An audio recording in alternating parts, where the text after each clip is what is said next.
Good morning, everybody. Welcome back to the grind. And look at all these fancy cars and all these people hustling to their jobs. And they're going to these jobs to pay for their expensive cars and houses. And we all have to live and we all have fun times and there's things that we like to do, but it all comes at a cost.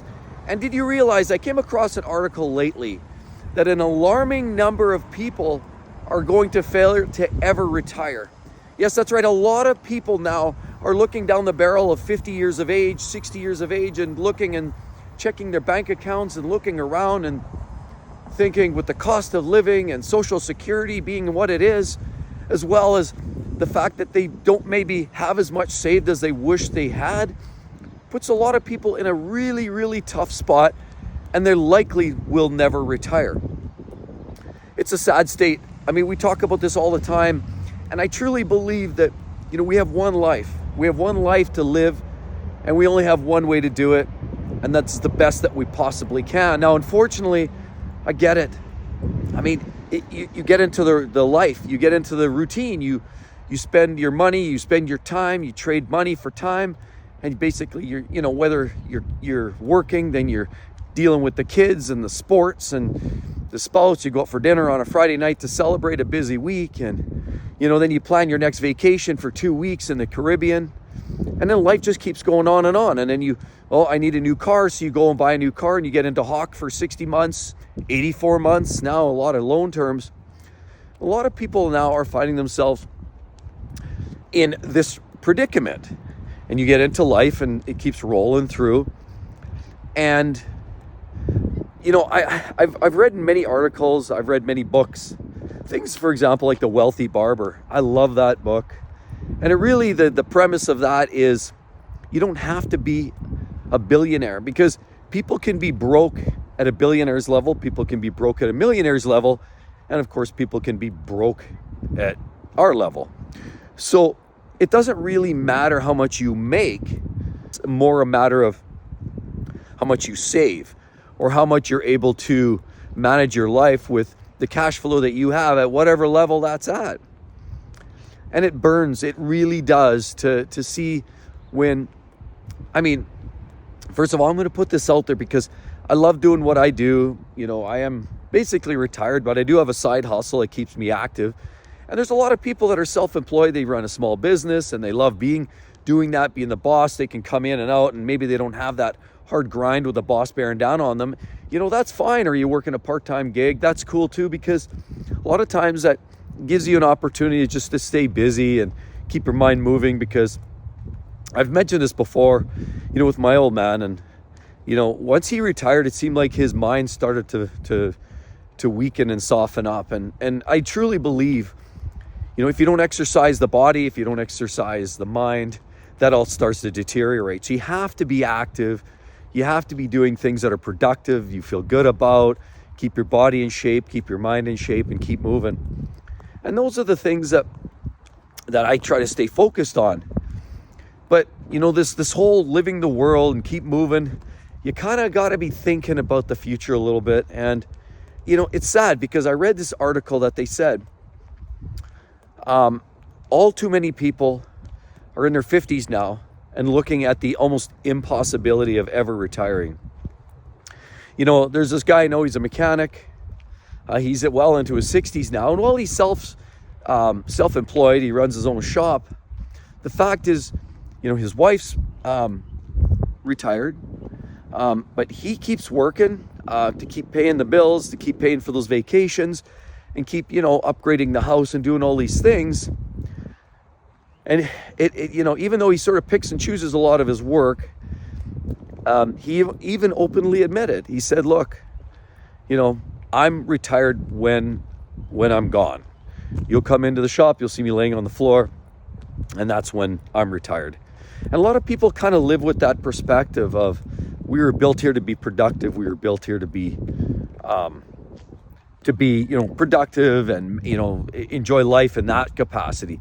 Get the most out of life, work as hard as you can, draw as much as you can out of it. And whether that be a top shelf career, maybe that's as much money as you can accrue in a lifetime, maybe as many toys, the biggest house. A lot of people strive for all of those elements. And I get it. I mean, it's nice to say, look at the king of the castle, look at all these things I have.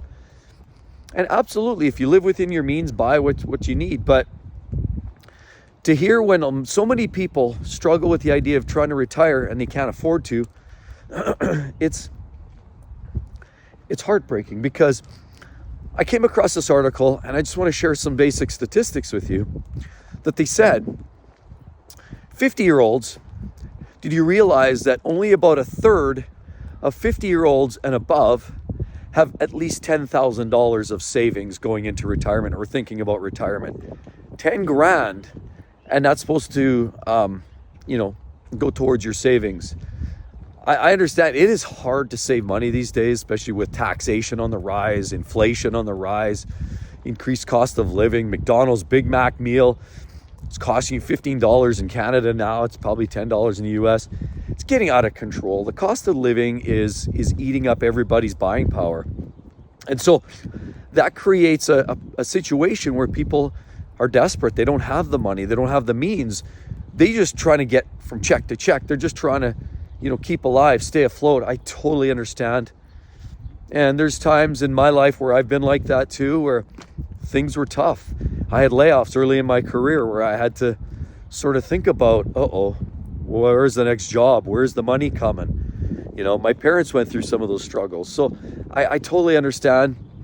And really the best approach there is pick yourself up and try to keep moving forward and keep trying to just do better one step at a time. That's really all I can say about that. But 10 grand is what they said about a third of 50-year-olds have. But on the same note, they said about 60% of 50-year-olds are seriously concerned about their future and whether they can actually retire.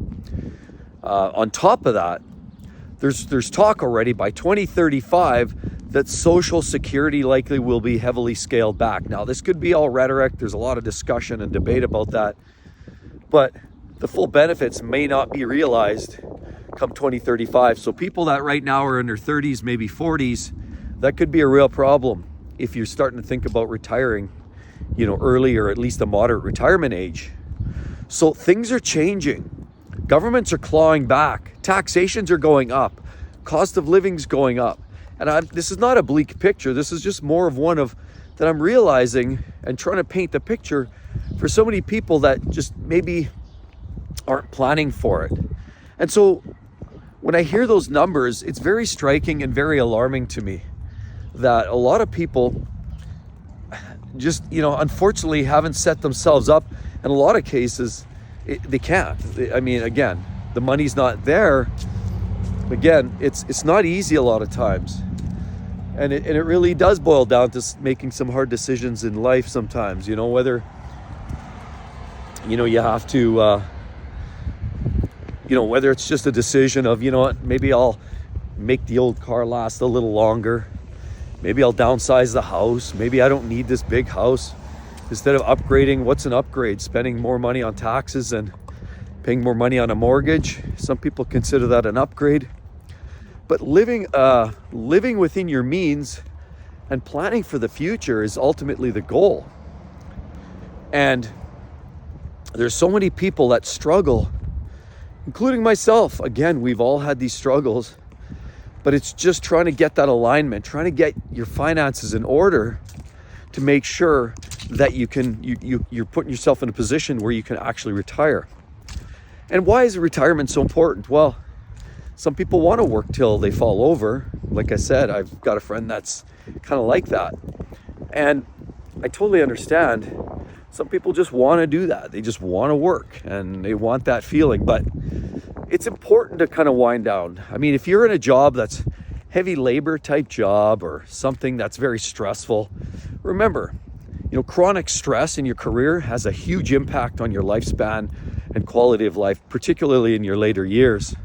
So eliminating those stressors in your life are going to likely help you live a little bit longer and feel better while you're doing it.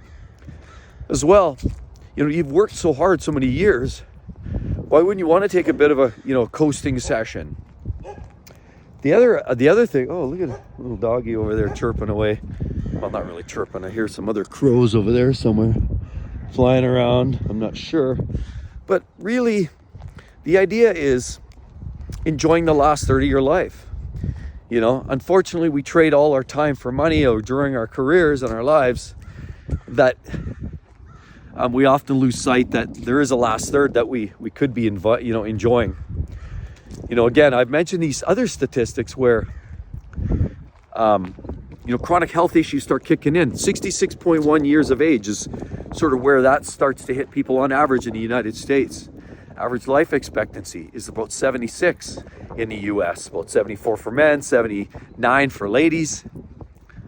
And, you know, the big thing here is managing, turning your whether you've got savings, you've got cash flow from savings or investments that are keeping you, like, moving you forward to help you retire.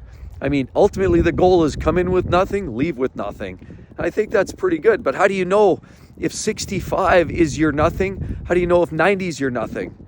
And so that's the real ultimate question. And I understand. So a lot of people don't know what, it's a moving target.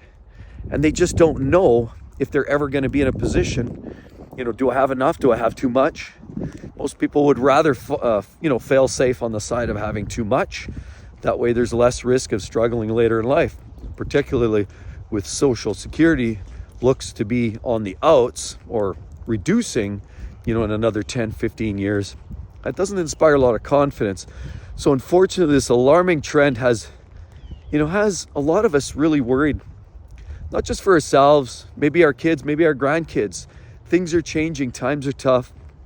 Plan for the future, save, live within your means, and manage your lifestyle in a healthy way. That's the best thing I can offer up for advice. I'm loving life. I'm living my best life. And look at that. I'm still wearing shorts and shoes. This time, no flip-flops. No flip-flops today, everybody.